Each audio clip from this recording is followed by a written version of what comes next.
look at what I found. I found this Da Vinci baby, and I have a smaller Da Vinci baby. So, you know how I feel about doubles in my collages.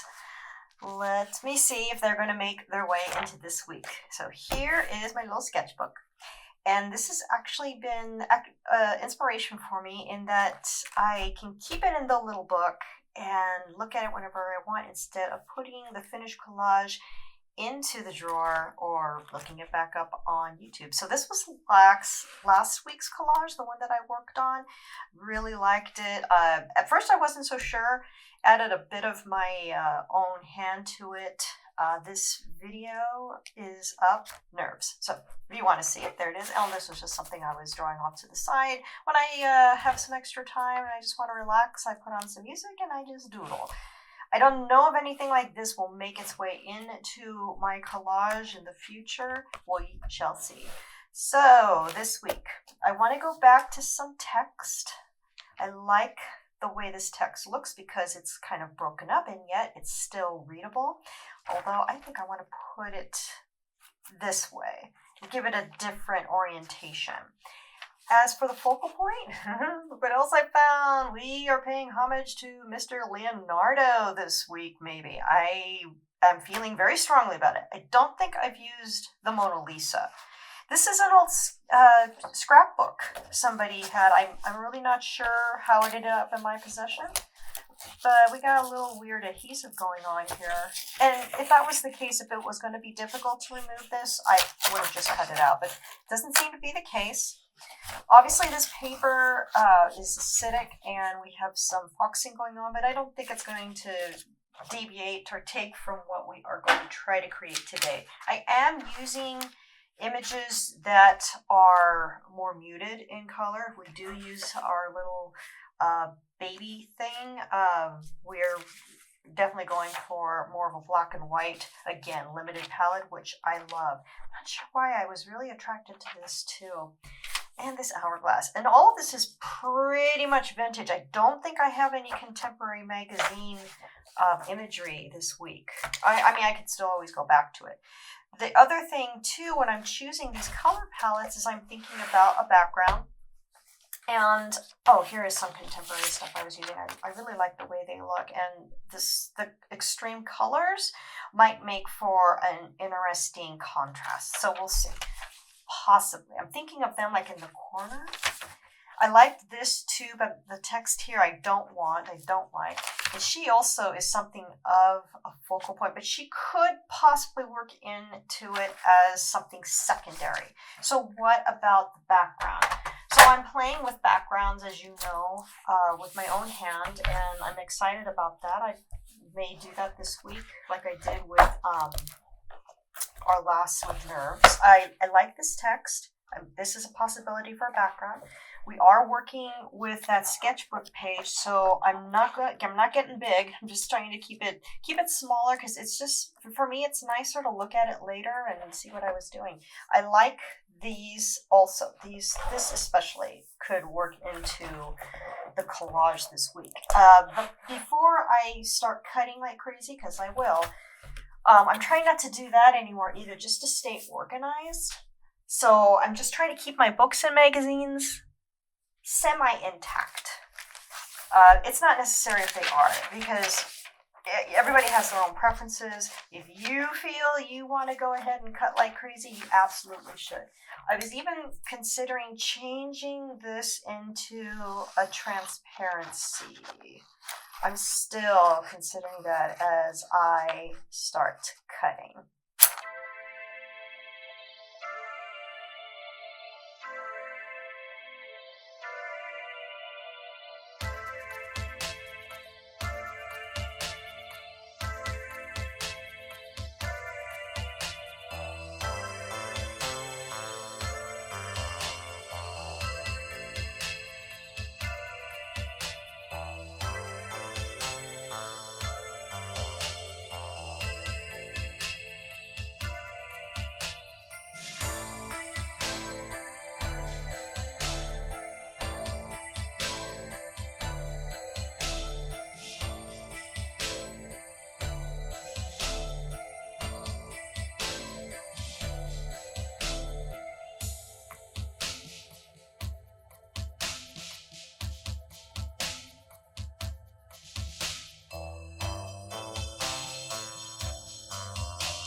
Okay, I have been way too precious with this sketchbook collage, and it's always experimental. I liked the design, but I didn't care for the colors I chose, and I was basing them off of the only color component I have with my ephemera. So I'm not sure if these two are going to make it into today's collage. I just wasn't happy with it. I really didn't like the way this was turning out. It was a mixture of lilac, blue, spring green, and the yellow. So what I did was I just flipped it over and traced it that I had on the other side. It's the same paper, and again, I'm treating it way too precious, but I still want it to look interesting, and I also want to save paper, even though it's a sketchbook. So Mona is definitely going to make it into our piece today.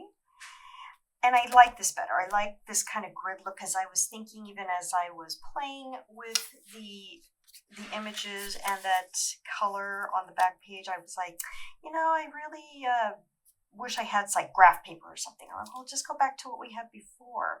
And I think I'll be okay with that. Now, what I am doing also that's a touch precious is, in addition to all the precious stuff I've been doing, is I'm cutting out the transparency I made of the word Woman of the Year.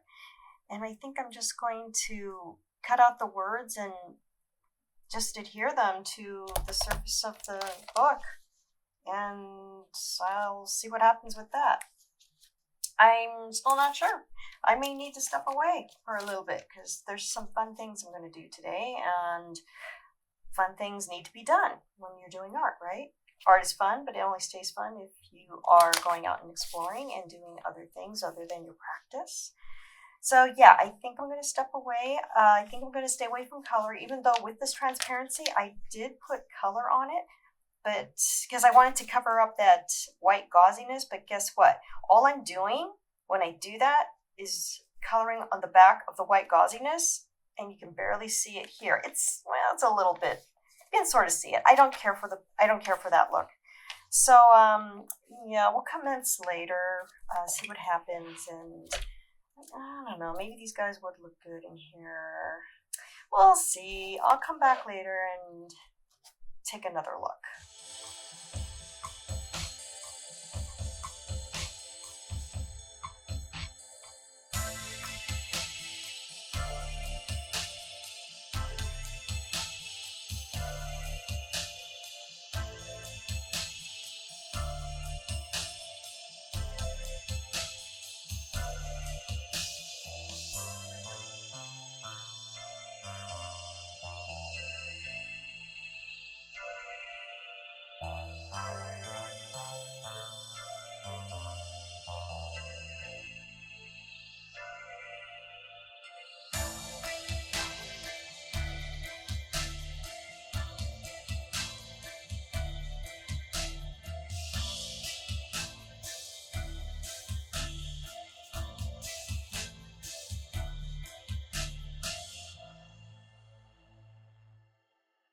Coming to the end of this week's piece. A little busy maybe, but it's a sketchbook, so we can do what we want, right? I have a couple of colored pencils. I'm feeling a little gun shy after this. Not that this is bad, I might use it in something else. I got some peach, some yellow, and some spring green to match our characters here, just to bring out that color palette. Also, we have some of that spring green and yellow right here smack in the middle. I like how the text came out. There's some nice balance, and it's, I think it's cool. I'm good with it, and I'm just wondering, do I need to put a little more color in it? Do I need to do that? And if I do, should it just be very, very subtle? See, this is from a book, so it's a little harder to color in. Just using that peach here, giving that a try. It doesn't look too bad. She's got this halo going on. I may want to emphasize that, so I'm just going to very gently put some yellow on it. And the reason being is that the paper is more receptive to the color pencil rather than this glossy book paper. This was from, it was from a magazine, a vintage magazine, and those are usually good when you want to add just a little bit more of color, a little bit more color. But I think I'll try to correspond with that green going on here, just a little bit, on the edges mainly. So it looks like it's glowing.